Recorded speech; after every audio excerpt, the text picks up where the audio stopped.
Flying News, insight about Mars from Supreme Master Ching Hai.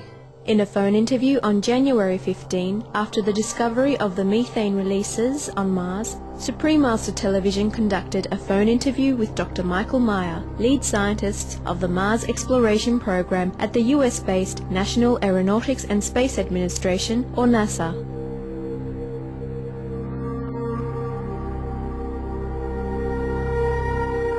I think now, particularly with the methane, it's a reasonable question to ask is whether or not there's life on Mars today.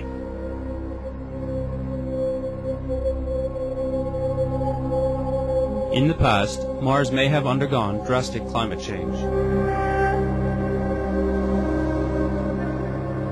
Hello, thank you so much, first of all, for this interview. And I just read the latest press release that there's been a definite detection of methane in the atmosphere of Mars. Yeah. And it says it indicates that the planet could be biologically or geologically alive. What does that mean? Well, what's important about finding methane is that it's a gas that normally doesn't hang around for an extended period of time. But what's important about these measurements is they find that it's localized. They're in the spring, but not during the summer. So what that means is that it's being produced or released recently. What makes it released just during one part of the year? So one of the things that's very interesting about these results is we actually don't know.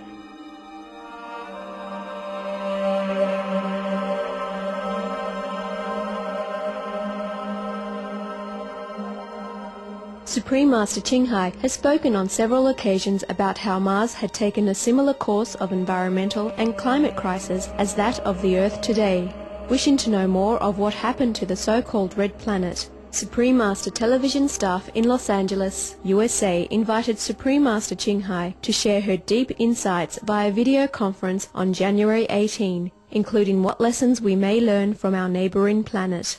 Is this latest news about NASA discovery of methane related to the Mars people living underground?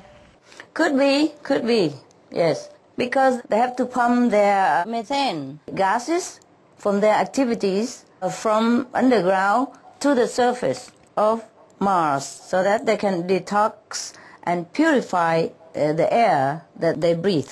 Since how long have Martians been living underground?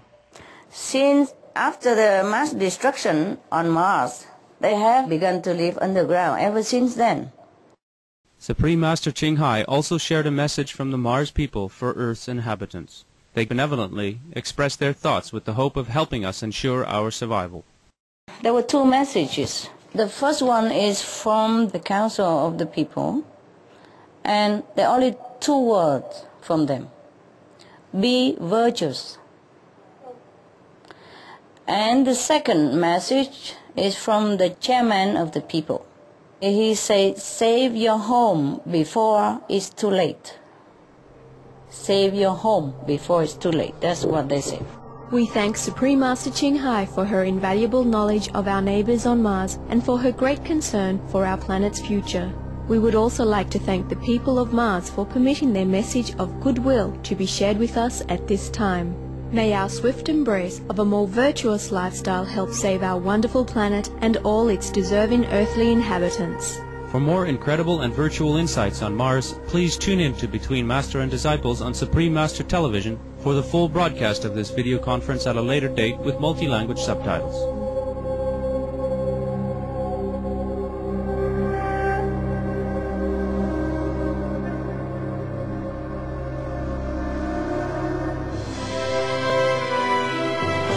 Fly-in News, the case of climate change in Mars. For decades, the planet Mars has fascinated scientists due to its similarities to Earth in terms of geology, climate change, atmospheric chemistry, and potential for life.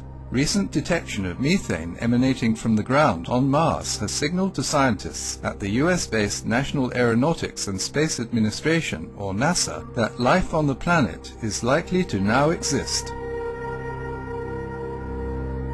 During a video conference to know more about this planetary neighbor, Supreme Master Television staff in Los Angeles, California, USA, had the precious opportunity to ask Supreme Master Ching Hai questions about Mars.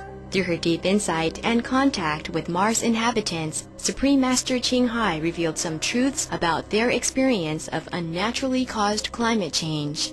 You see, the mass extinction came, they die. Not only humans, but the animals also, they die by two main poisonous gases, namely hydrogen sulfide and nitrous oxide, plus methane at the third course. Sulfide and methane from the livestock began to warm the climate and then triggered more other gases from the ocean, from permafrost and glacier around the planet, just like what's happening to our planet right now. Fortunately, there survived a small minority, identified as being virtuous and vegetarian. It is their descendants who allowed their story to be told as a constructive warning for their counterparts on Earth. The destruction happened too fast and no one can help anyone. Only 0.2% of them escaped, around 2 million, into the underground caves. And that's how they survived. We are grateful to Supreme Master Ching Hai for this precious information about the planet Mars. We would also like to thank the Mars people for their kind consent in letting us know about them. With this somber historic reminder, may we quickly move to prevent a similar course by ceasing animal agriculture and adopting benevolent lifestyles. For more incredible and virtual insights on Mars, please tune in to Between Master and Disciples on Supreme Master Television for the full broadcast of this video conference at a later date with multi-language subtitles.